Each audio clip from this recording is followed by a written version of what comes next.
On the morning of October 7th, 2020, a police tactical assault squad from the Ottawa Police Service perpetrated a no-knock raid on the apartment where Anthony Aust lived with his family. Within minutes of the police knocking down their door, Anthony was dead, having fallen from an 11th floor window. That was 5 years ago, and the family is still seeking justice. The Ottawa police knew where Anthony was. He was wearing a court-ordered ankle bracelet, so the police were able to monitor his every move. And yet, they chose to perpetrate a no-knock raid. And Anthony died. Although Anthony's case and what happened to Anthony is strikingly similar to what happened to Breonna Taylor, very few people know his name. And if you've never heard of Anthony Aust, now is the time to learn. Anthony was 23 when he died. And serious questions remain about the police conduct on that day, but also the police conduct before that day. And in fact, the school that he went to, I would argue, is complicit in what happened to Anthony. But let's talk about that in a minute. Following the raid, the sergeant who led the action for the Ottawa police was promoted and given a pay raise. Imagine a doctor getting a promotion and pay raise after a patient of his dies. Imagine a therapist getting a promotion and a pay rise if her therapist died by suicide. It's impossible to think of, isn't it? But yet, here we are. The police give themselves promotions and pats on the back when they kill people. I would argue that's a form of legitimizing what they do. I would also argue that Anthony was murdered by the police. Their intention may not have been to actually kill him, but they should have known that that was a possibility. Anytime the police interact with a young black man, there is a possibility that that black man will be killed by police. So if this is not a case of first-degree police murder, then let's call it second-degree murder by police. The SIU, the Special Investigations Unit, that is tasked with investigating such killings and harms done to people by the police, have issued no responses, no reports, and have not filed any follow-ups in the 5 years since Anthony was killed. The family are still waiting for justice.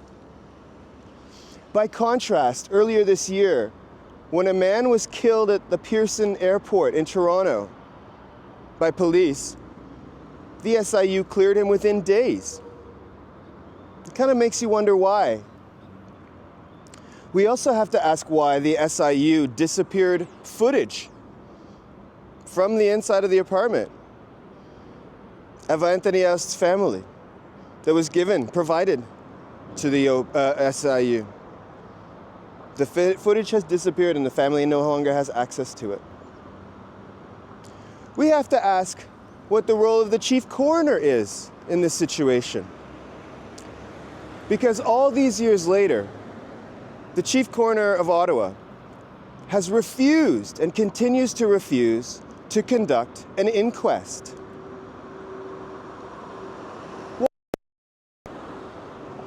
And why did Anthony? Like I said, I argue that Anthony was murdered. But it didn't come as an accident. The police did not come across Anthony in a mental health crisis, as they have killed other people in the past most recently Greg Ritchie? No, the police knew where he was because Anthony had been criminalized since he was a high school student. You see, Anthony attended Lisgar High School here in Ottawa. And Lisgar is a very prestigious school, attended by the spawn of some of the most powerful and richest people in Canada, or I should say in Ottawa. Some of those people, some young men, as I said, the spawn of the ruling class, the spawn of very important and powerful people, were bullying Anthony at school. And it may not have been the wisest decision, but Anthony chose, after a long period of being bullied, and after the administration was not taking it seriously, Anthony chose to bring a toy gun to school to intimidate his bullies. As someone who was bullied myself in school, I can relate. But Anthony's choice of action brought the police involved. The school reported him to the police, and Anthony's criminalization began. What happened to Anthony on that day was a crime. And it was not an accident. Anthony was criminalized, and that directly caused his death. On that day, they raided Anthony's family home with his sisters and his dad and his extended family and his girlfriend in the apartment. They suspected that he had a gun, that Anthony had a firearm. But nothing was ever found. No gun, no knives, no weapons were ever found. So Anthony died for nothing. Now what happened to Anthony has happened to other people. Balcony deaths are now a thing in Canada. This happens when police raid a home, show up to a home, or take someone into custody, and they accidentally fall from balconies. Anthony Aust is a victim of balcony deaths in police custody. So is Regis Korchinski-Paquet. An independent autopsy found that Regis had a broken, smashed larynx. Her throat was smashed before she fell to her death. We need answers. We need to know what happened to Anthony Aust. We need to know why Anthony died and how he died. We need the SIU to either investigate what happened to Anthony or be abolished. We need the Chief Coroner of Ottawa to investigate and have an official inquest into what happened to Anthony Aust, or the coroner should resign. And we need to stop the Ottawa Police Service and other police services from killing young black men and women. This has to stop. Because if we allow the police to just wantonly kill and harm people, what's that going to lead to? It leads straight to a police state. And if your eyes are wide open, you might have already realized that's where we are. So in this video, as a way of remembering Anthony and calling out and condemning the police for what they did to him, I'm going to be reading an excerpt from Crisis in Canada's Policing: Why Change is So Hard and How We Can Get Real Reform in Our Police Forces by John Sewell. Now, John Sewell is a Liberal former mayor of Toronto. I doubt that he is an abolitionist. I am personally an abolitionist. We'll hear a little bit about the realities of the police. And I hope that the takeaway from this video is that we can't trust Officer Friendly. Officer Friendly is a killer. One aspect of police work is responding to situations of danger. Police must attend to incidents where the possibility of threat is real and ever present, however infrequent that might be. Danger to the officer can erupt without warning, even in routine circumstances. Police often emphasize this aspect of their work, and the public often concludes this is a defining characteristic of police work. For that reason, many have been willing to grant the police much leniency on how they perform their job. This widely held belief in the immense danger officers face has led the public to assume that the police need to take the extreme actions that have often resulted in the injury and death of civilians. Civilians like Anthony Aust. But these dangerous incidents are actually extremely rare. Of the almost 69,000 officers in Canada, 2 officers were killed while on duty in 2008, and 1 was killed in each of the preceding 2 years. Obviously, it is tragic when any officer is killed on duty, but the perception of the dangerousness of police work is not in accord with the facts. Because of this potential danger in any given situation, officers are often suspicious of those they're dealing with. Quote, "The element of danger seems to make the policeman especially attentive to signs indicating a potential for violence and law-breaking," unquote, writes Jerome Skolnick in Justice Without Trial, Law Enforcement in Democratic Society. Quote, "As a result, the policeman is generally a suspicious person," unquote. As well, an officer often acts from a position of power, as an authority, working to bring order to a situation in disarray, to take control in the face of menacing, deviant, or unruly behavior. Police are the ones asked to exercise authority, to uphold rules and laws by calling lawbreakers to order. Those relied on to uphold authority can easily become authoritarian in their behavior. It is these 2 elements, responding to danger and exercising authority, that shape police personality and help create police culture. Both duties are subject to volatile variability and unpredictability, leading officers to maintain an attitude of detachment, suspicion, and cynicism, and expectation of the worst. This leads the public, in turn, to perceive police officers as distancing themselves from people and the social order. Officers react by seeking out their own, bonding with those who understand their predicament, namely other officers.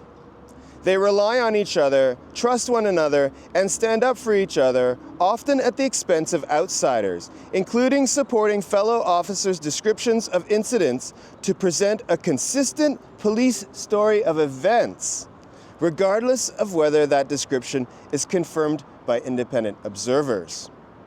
Officers believe they are the thin blue line, protecting society from mayhem and anarchy. It is their mission to safeguard the social order. But whose social order are they safeguarding? Many people think police mainly deal with various kinds of criminal activity. And while that is true, much more of their time is spent on non-criminal matters, dealing with those in mental crisis, the homeless, and so forth. As well, much time is spent on patrol work. And like other aspects of police work, there are important questions about the social value of such work and its cost. But given public interest, it makes good sense to first look at the data on crime and the role of police in Canada before examining what police actually do and how effectively they do it. Crime in Canada has decreased substantially in the past 20 years. Violent crimes represent a small part of all police-reported crimes, about 1/6 of crimes in recent years, or 1,000 violent crimes for every 100,000 residents annually, and property crimes show the largest decrease. Statistics Canada notes a limitation on this measurement, however. To calculate the traditional police reported crime rate, all offenses are counted equally, regardless of their severity. For example, one incident of homicide is counted as equivalent to one incident of theft. As such, one limitation of the traditional crime rate is that it can easily fluctuate as the result of variations in higher volume but less serious offenses, such as theft of $5,000 or under and mischief, unquote. Similarly, no distinction is made in the violent crime category between a fight between two men in a bar, an assault, and assaults constitute more than half of all violent crimes, and murder. It's pretty amazing to have no distinction between assault and murder in crime statistics. To provide a more realistic picture of crime in Canada, Statistics Canada has created the Crime Severity Index. To calculate the Crime Severity Index, quote, each violation is assigned a weight. The Crime Severity Index weights are based on the violation's incarceration rate as well as the average length of prison sentence handed down by criminal courts. The more serious the average sentence, the higher the weight assigned to the offense, meaning that the more serious offenses have a greater impact on the Crime Severity Index. The Crime Severity Index measures both the volume and severity of police-reported crime in Canada. And the index is a much more revealing window on crime behavior in Canada, since it provides more context for the information. One also notes that the index, too, has decreased substantially in the past 20 years, although it has increased in the last 5 years. The recent increase is a result of increased reporting of fraud, child pornography, uttering threats, sexual assault, and violent crimes.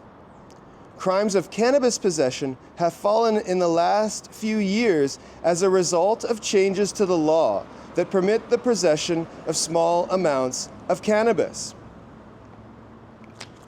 Now, I'll remind you that Anthony Aust's supposed crime was bringing a replica gun to school.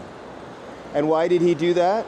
Because he was being bullied and threatened by fellow students at school. You kind of wonder where that crime severity would land on the index. And apparently bullying people is not a crime. Trying to determine exactly why crime rates change is very difficult. Various factors are at play, and some commentators place more reliance on some factors than others. Statistics Canada notes, quote, social and economic factors can influence the volume of police-reported crime at a national, regional, municipal, or neighborhood level. In particular, crime rates can be affected by changes in age demographics, economic conditions, neighborhood characteristics, the emergence of new technologies, and Canadians' attitudes towards crime and risky behavior, unquote.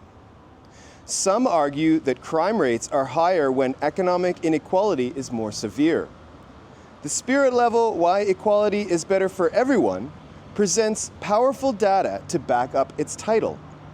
Quote, the impact of inequality on violence is even better established and accepted than the other effects of inequality that we discussed in this book, unquote. A large body of evidence shows a clear relationship between greater inequality and higher homicide rates.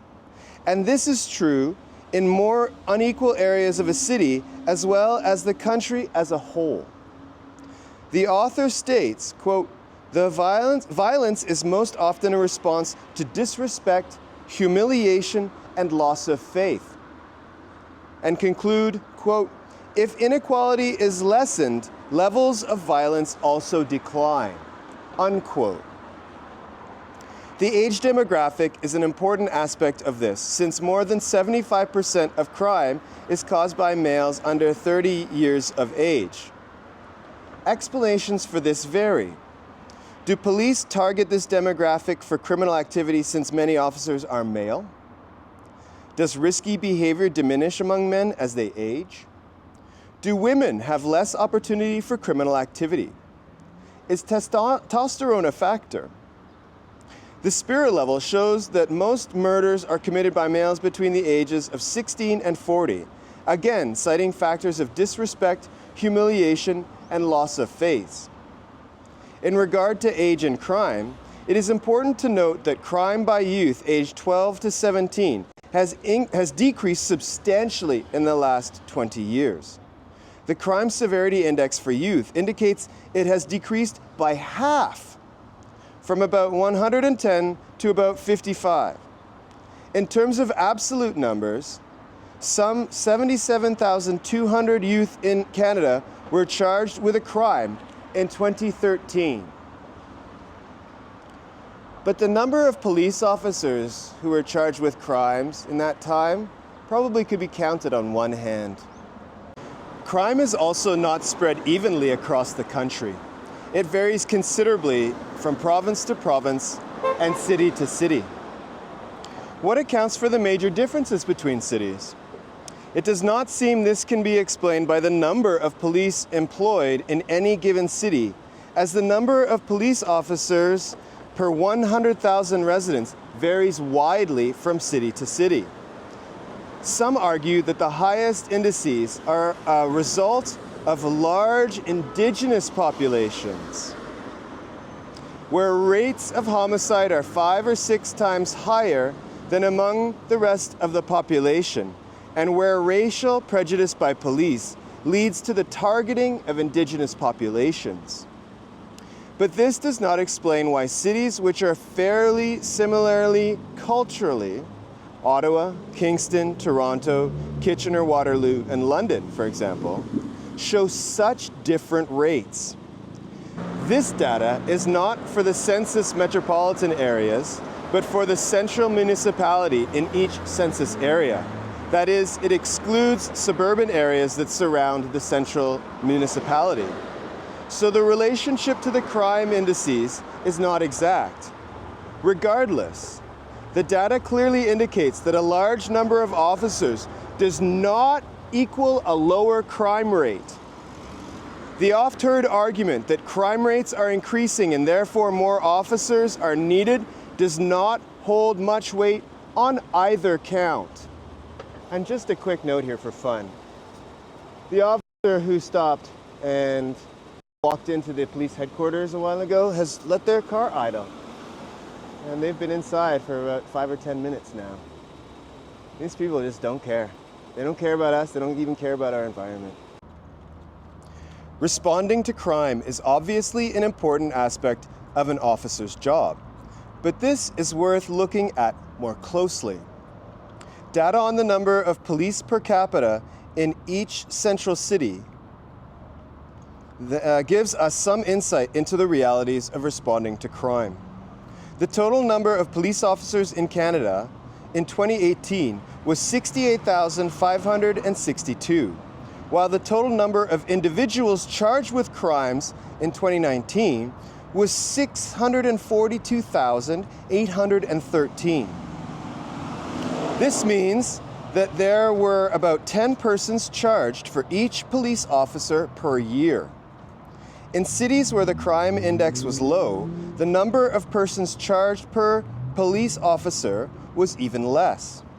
In Toronto, for instance, in 2019, some 27,000 individuals were charged by 4,800 police officers, which means there were less than 6 persons charged that year per each officer. Other large Canadian cities show similar charge rates. This number comes as a surprise to many, since it indicates that a very small part of officers' time is spent responding to crime. If you stopped people on the street and asked them how many people officers arrest, it is likely people would say 1 arrest every 2 or 3 or every week or 2. It is much less than that. Another part of police work is responding to calls for service. Most of these calls do not involve criminal activity. Rather, they are calls about disorder disturbances, and alarms or calls about people that are homeless, ill, or who have overdosed. Most of these calls do not involve violence. It is thought that police respond to about half the calls received. The other half do not warrant a response. Statistics Canada reports that police responded to 12.8 million calls for service in 2018. With a total of 68,562 police officers in the country, that meant that each police officer responded to about 200 calls per year. Since each officer works about 220 shifts per year, that means each officer responded to about one call for service on each shift. Not a significant number. In Vancouver, 1,327 officers responded to 265,232 calls for service in 2018, which is less than one call per shift. In Toronto in 2019, 4,800 officers attended 416,787 calls for service, which is also less than one call every shift. In Calgary, police responded to 3 calls in every 2 shifts in 2018. This information raises interesting questions. If they do not spend much time arresting people or responding to calls, how do police officers spend their time in the field? What do police officers do when they are not responding to service calls? How much time do they spend filling out reports? What happens during the remainder of their shift? Now here in Ottawa, police have so little to do that they hang around and hide in parking lots in their vehicles, just sitting around doing nothing. In the 1970s, criminologist Richard Erickson and his students spent 179 shifts with the Peel Regional Police in a suburb of Toronto with a population of about 300,000. His conclusion was scathing. Quote, "The bulk of the patrol officers' time was spent doing nothing other than consuming the petrochemical energy required to run an automobile and the psychic energy required to deal with the boredom of it all." Unquote. No Canadian study into how rank-and-file officers spend their time has been done since then, perhaps because policing authorities would find it so embarrassing. Clearly, such studies are needed today to determine whether the public funds spent on policing are worthwhile. Now here we are about half an hour later, and the vehicle is still idling. And there's more cops too. What a town. The police killing of Anthony Aust was no accident, and it was also not a tragedy. It was the crime of premeditated assault and potential murder that was perpetrated by the Ottawa Police Services, because they have so little to do. Ottawa police have never been so well armed and equipped. They've never had so much access to weaponry. They've never had so much access to money. They have drones. They have tanks. They have armored vehicles. They have a helicopter in the sky above us. And yet we are no more safe. The police don't make our communities safer. Investments in community services makes our communities safer. Police don't make our communities safer. People make communities safer. This is why we say defund the police. This is why we say abolish the police. We could have community-driven responses to all the things that the police encounter on a daily basis. And as long as we keep funding the police will continue to kill people. Rest in power, Anthony Aust.